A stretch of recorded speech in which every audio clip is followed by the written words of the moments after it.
At Sierra, discover top workout gear at incredible prices, which might lead to another discovery. Your headphones haven't been connected this whole time. Awkward. Discover top brands at unexpectedly low prices. Sierra, let's get moving. Smart, sharp, and slightly unhinged. Late Night's Fresh Perspective. The Last Show with David Cooper. There is an actress causing a stir in Hollywood for speaking out against her toxic mom group. Imagine saying to your mom group chat, y'all are too toxic for me, I'm leaving. Well, why did it happen? That is what we're going to discuss with Caitlin Green, a media personality. She co-hosts the Jan Arden podcast, and she is a delight. Caitlin, welcome to the show. And yes, I'm talking about you.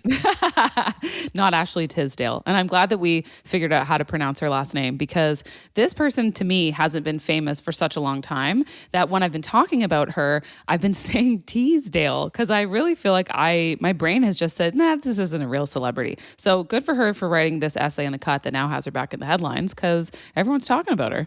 Did she leave Hollywood to be a mom? And if you're not sure the answer to that question, it's okay. But yeah, I don't think she's been in a movie for 3 or 4 years now. No, she hasn't. She was on High School Musical. That's probably like her biggest claim to fame. And then was sort of professionally online, very photographed in LA, and found herself in a kind of famous and famous adjacent group of moms in Hollywood that included Hilary Duff, Mandy Moore, and singer Meghan Trainor, amongst a bunch of other people who were like stylists and fashion designers. And that's the group that she's been calling toxic.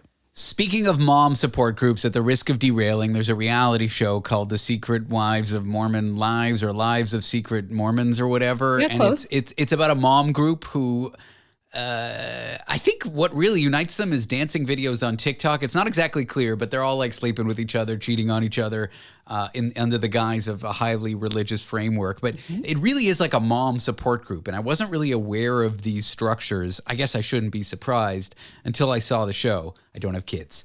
Side note, I know you have one. Is this a common thing for moms to get together, whether it's a group chat, a Facebook group, a loosely knit community of creators, to have these closely knit mom groups? Yeah, so it's so funny to hear you refer to The Secret Lives of Mormon Wives in this like distant way. I'm obsessed with that show. And so what they call themselves is Mom Talk. And yes, you're right. The biggest thing that bonds them was making dancing videos together. And they really took off during lockdown periods for a lot of people when everyone was glued to their phones. And they say it's a support group. I really think it's a group of people who want to be main characters. And that's really what they have in common. And that's why they fight so much. It's like, you're not the main character, I'm the main character. That is the subtext of every fight on the show. Precisely. And so they all have main character energy. They all fight with each other for top girl status in the group. And it is compelling in a high school-ish way to watch. I have consumed anything to do with them. Some of them you like more than others. Some of them you root more than others. One season they're the villain, the next they're the hero, and so it goes. So yeah, the mom group thing is real, I'm told. There are mom groups out there on Facebook. They will usually be sort of like designated by neighborhood. There's one in my neighborhood. I know lots of people who are a part of it. They have text chats. And like what they really have in common is you're off work for a year at the same time. You want to get together with someone in a park and sit with your babies and not have a nervous breakdown alone at home. So I think that that's sort of like where it begins for a lot of regular people. And then for like celebrities, they want to kind of like post about the fact that they're hanging out and that their mom's hanging out together. And they like the visibility aspect of it. And when they're all part of this group together, it's like they're stronger together than they are individually. And so they get more eyeballs on them together than they do individually. And you'd think there'd be elements like upliftingness, support, visibility, bonding, community. You'd think these things would be good. Enter Ashley Tisdale saying, no, the one I was in, toxic AF. F standing for fudge, I'm sure. Government regulators, if you're listening, and you're probably not. And if you are, I think I'm flattered, to be honest. Back on track here.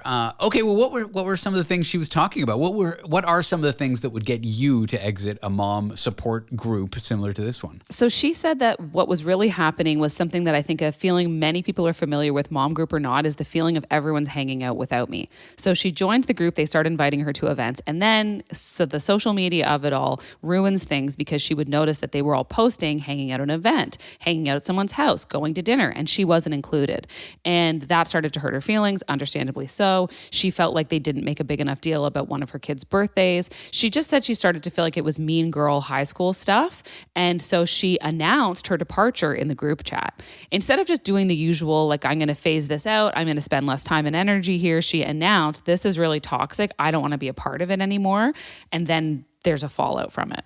When people say everyone's hanging out without me, I think there's two main situations there that can be going on. One is everyone is hanging out without you, for sure. Mm-hmm. The other is you're kind of saying that, and it's more about you, your own insecurities, your own inability to realize that, hey, sometimes in friend groups, there are things that go on, and for whatever reason, you're excluded, and that's okay, and you'll be invited to the next one, and Sally will be excluded for whatever reason from the next one, and that's okay. It's a normal part of being an adult in a friend group. I wonder which one it is. Well, that was the thing that I think landed for a lot of people who weren't a fan of the essay that she wrote. It was that this is a one-sided essay, right? No one else is getting what the other moms experienced in this group. And everyone, having been a part of a friend group in their life, knows how it feels, and it sucks to feel left out of things. But you also know what it feels like to be accused of leaving someone out of things when that either wasn't your intention, or when you're just really saying what it comes down to is, it's not that deep. We weren't that close. You and I didn't connect that well. So of course, I'm not inviting you to every single thing that I do. And if that makes you feel a certain way, then yeah, maybe we can't hang out because you have an outsized view of our relationship. So I think that was challenging.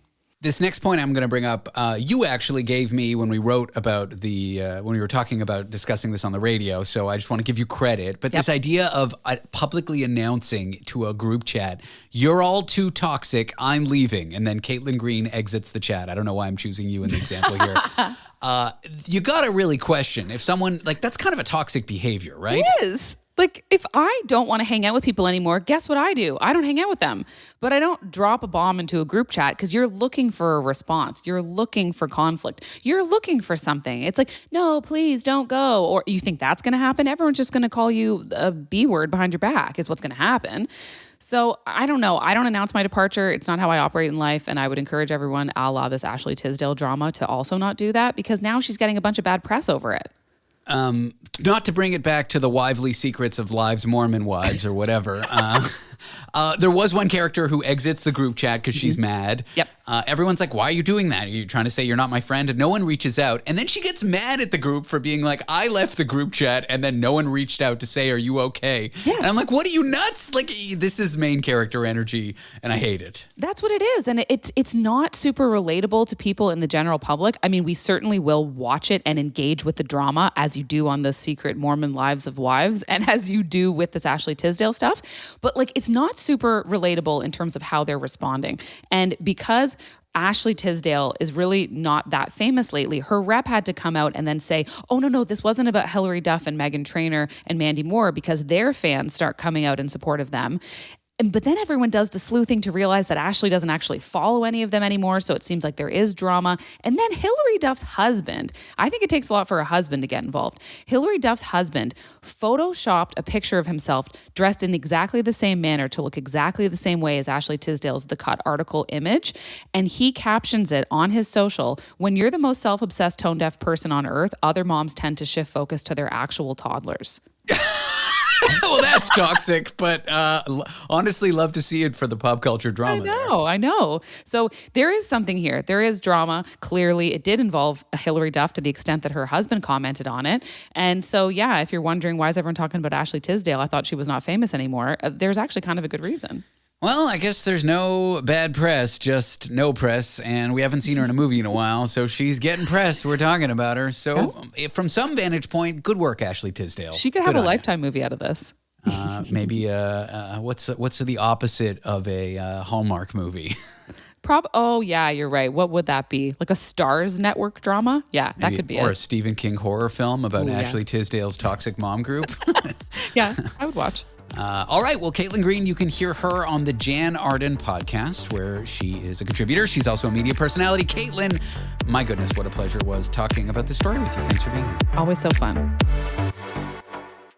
The new year brings new health goals and wealth goals. Protecting your identity is an important step. Your info is in endless places that could expose you to identity theft, leading to lost funds. LifeLock monitors millions of data points per second. If your identity is stolen, our restoration specialists will fix it, guaranteed, or your money back.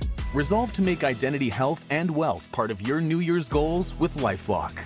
Save up to 40% your first year. Visit lifelock.com/podcast. Terms apply.